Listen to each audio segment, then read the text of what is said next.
Buenos días, sexto grados. Vamos a iniciar periodo 3 y con él el tema que vamos a trabajar o el tema de inicio de este periodo será noción de célula y tipos de célula. Vamos a comenzar conceptualizando qué es una célula. La célula es la unidad básica de la vida. Cuenta con estructuras internas llamadas organelos que realizan las mismas funciones de cualquier organismo. En una célula pueden distinguirse tres partes: la membrana plasmática, el núcleo y el citoplasma. Ya sabemos que la célula es la unidad estructural de todo ser vivo, que realiza todas las funciones vitales de los seres vivos y es la unidad estructural de todo ser vivo. Esto significa que la célula es el principio y el fin de los seres vivos. Esto incluye todos los reinos de los seres vivos. Hay variedad de tipos de células, no solamente un tipo de célula, pero los científicos han clasificado a los seres vivos de acuerdo con el tipo de células que cuentan, como seres procarióticos y seres eucarióticos. Todos aquellos organismos que tienen en su estructura células rudimentarias, si le queremos llamar así, o sencillas, son llamados procarióticos o procariotas. Y todos aquellos organismos más complejos que la célula ya realiza otro tipo de funciones son llamados eucarióticos o eucariotas. Las células procarióticas es un tipo de células que carece de núcleo verdadero, al no tener membrana que separe el material genético del citoplasma. Esto quiere decir de que este tipo de células son de las más sencillas. Y cuando digo que son de las más sencillas, me refiero a que no son tan complejas y sus estructuras prácticamente el organismo es la célula misma. El caso, por ejemplo, de las bacterias y de las llamadas arqueobacterias.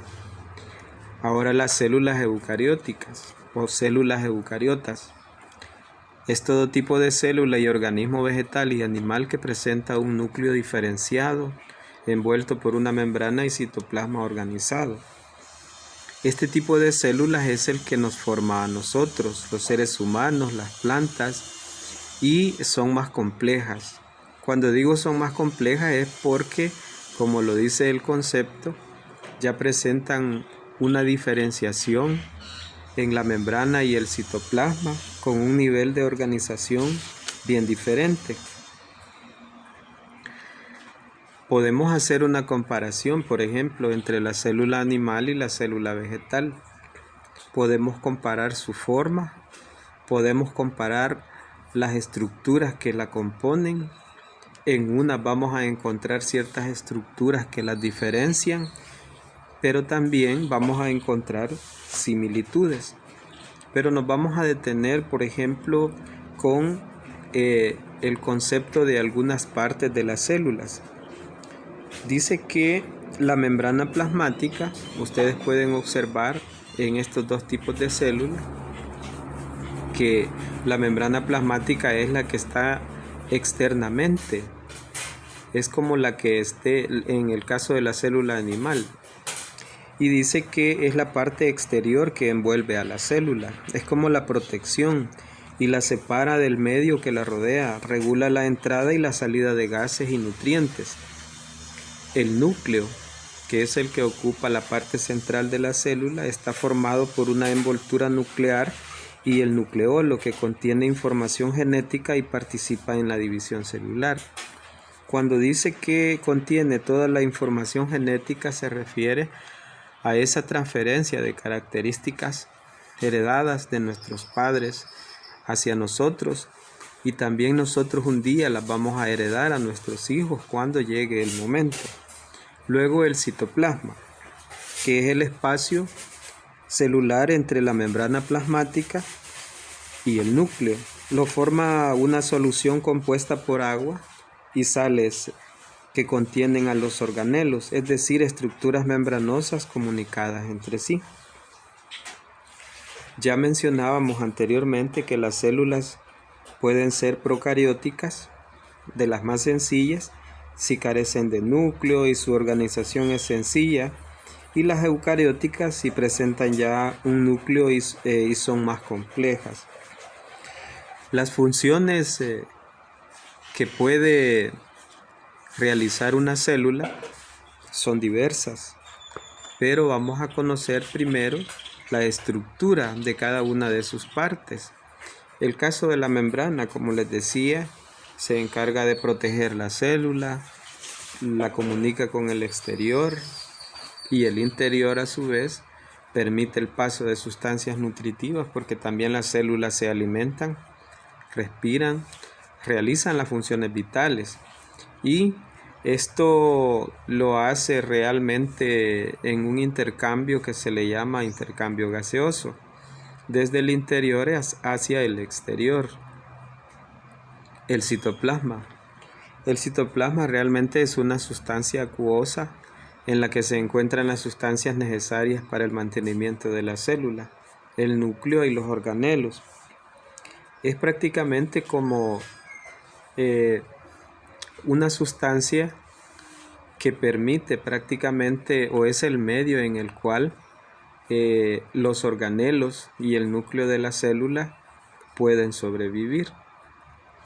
El núcleo, que es el centro de la célula, o es la parte esencial, si le queremos llamar así, se encarga de coordinar muchos de los procesos de la célula. Además contiene las sustancias de la herencia que se transmiten de padres a hijos, como les decía anteriormente, y que son indispensables para la formación de nuevas células. Cuando nosotros hablamos de herencia genética, estamos hablando de esa transmisión de factores heredados de una generación a otra. En el caso de los seres humanos, hay varios aspectos que son innegables relacionados con la célula, de que es ella la encargada de que se puedan realizar a la hora de transmitir las características genéticas de padres a hijos, como por ejemplo la altura, el color de piel, la textura del cabello, color de los ojos, la inteligencia, las capacidades cognitivas. Todo eso científicamente se ha comprobado que es un factor heredado y el núcleo contiene toda esta información que cuando se dan los procesos de reproducción es cuando se transmiten este tipo de herencias de padres a hijos. Los organelos celulares son varios, pero aquí vamos a ver de los más importantes, el caso de las mitocondrias, que las mitocondrias también se les da por llamar los centros energéticos de la célula. Realizan la respiración celular, por medio de la cual aprovecha la energía que contienen los alimentos para que la célula realice sus funciones vitales. Esto de las mitocondrias siempre se ha considerado que es como los centros energéticos de la célula. Si estos fallan, no hay energía. Es lo que provee prácticamente de toda la energía para que la célula realice esas funciones vitales. El caso nuestro, por ejemplo, nosotros obtenemos la energía de los alimentos. Cuando son procesados a través del proceso de digestión, todos esos nutrientes pasan al torrente sanguíneo y de ahí se distribuyen hacia las células del cuerpo. Pues en las células están estas mitocondrias que aprovechan todas esas energías que ya se han obtenido de los alimentos, esos nutrientes, y también las utilizan para poder conservar la vida de las células. El retículo endoplasmático es un organelo que prácticamente se encarga de fabricar sustancias como las proteínas, grasas y carbohidratos. Ustedes saben que en el cuerpo, por ejemplo, cuando en la adolescencia, le pongamos el ejemplo, se genera mucha grasa en el cuerpo, se crece bastante. Entonces, por ejemplo, se aconseja que en esta edad se coma de todo, porque necesita, por las funciones que se realizan. Pues este retículo endoplasmático participa en la síntesis de todos estos tipos de proteínas, grasas y carbohidratos para que podamos crecer y para que nuestro organismo mantenga los niveles adecuados de estas sustancias. Los ribosomas, por ejemplo, son los encargados específicamente de fabricar proteínas. Nosotros sabemos que el organismo necesita de todas estas sustancias y claro, nosotros las obtenemos de los alimentos. El aparato de Golgi, otro organelo, almacena las sustancias transportadas y las modifica según las necesidades. Aparte de ser como un transporte de sustancias nutritivas, las almacena.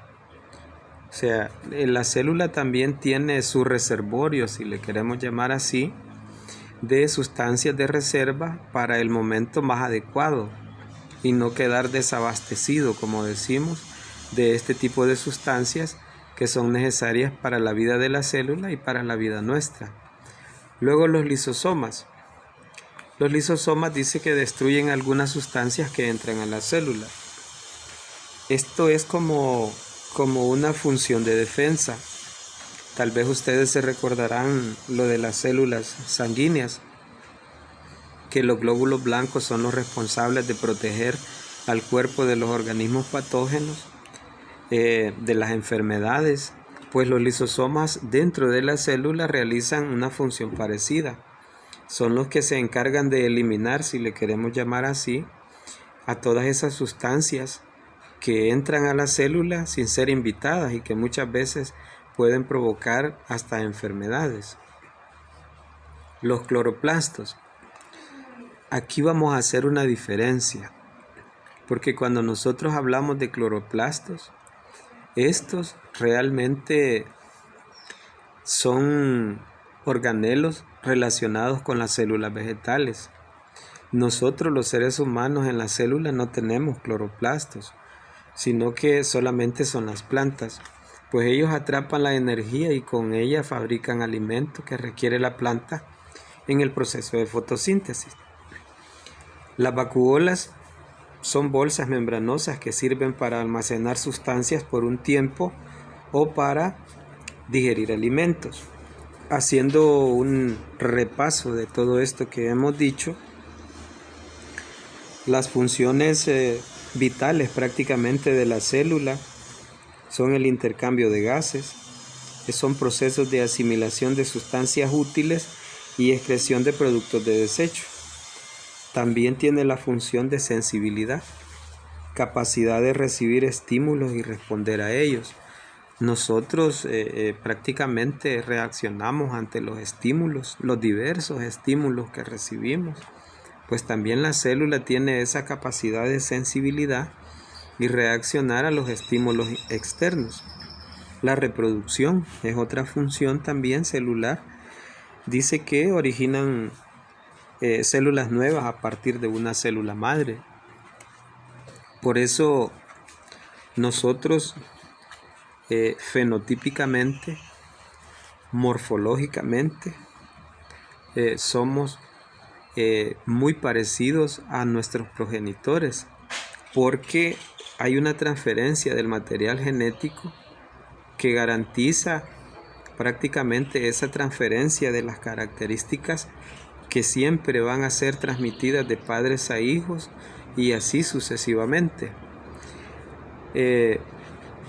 También está la función de nutrición. La célula pues se nutre, no tiene un sistema digestivo como alguien pueda imaginarse, pero sí realiza una función de nutrición para obtener materia y energía.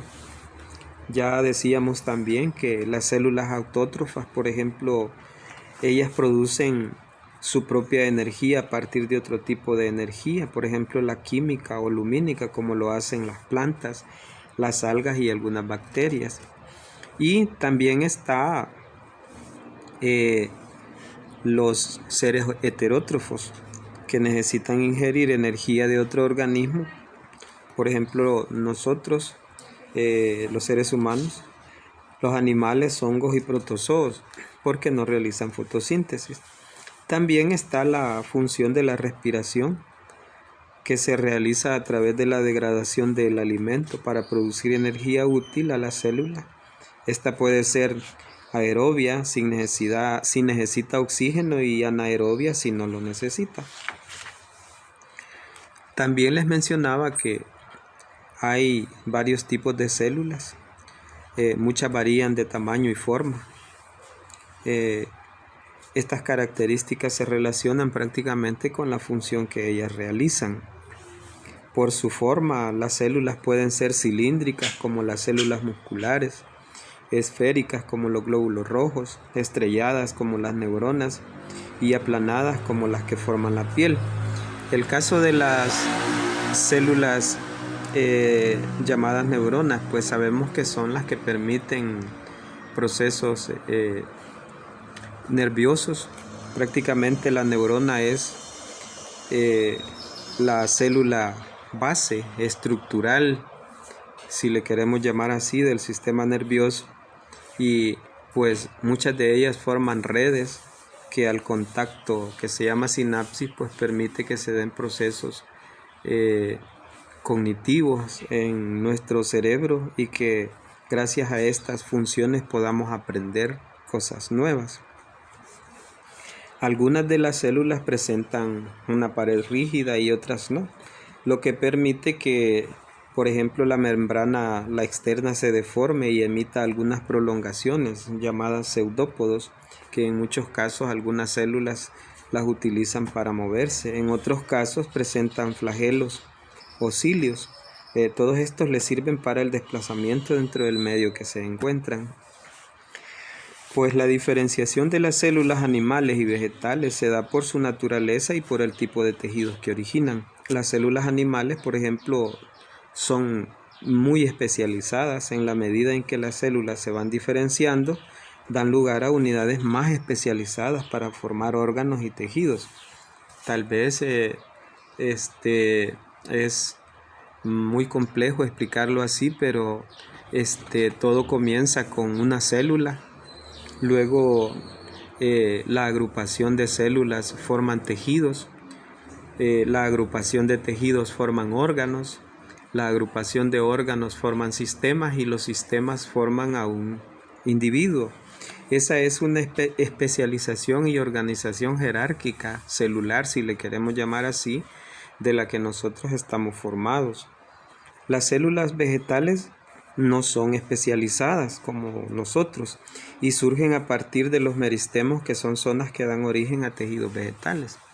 Por ejemplo, una planta, ustedes saben que solamente necesita cortar un pedazo de tallo y ya podemos obtener una planta similar a la planta madre. En el caso de los seres humanos no es así. La reproducción es más compleja porque hay una transferencia de características heredadas que nos hacen prácticamente, por así decirlo, de los seres más evolucionados o los seres más evolucionados que hay. Bueno, esto es con relación a aspectos generales del tema. Pues espero que refuerce el contenido y espero les sea útil. Pasen buen día.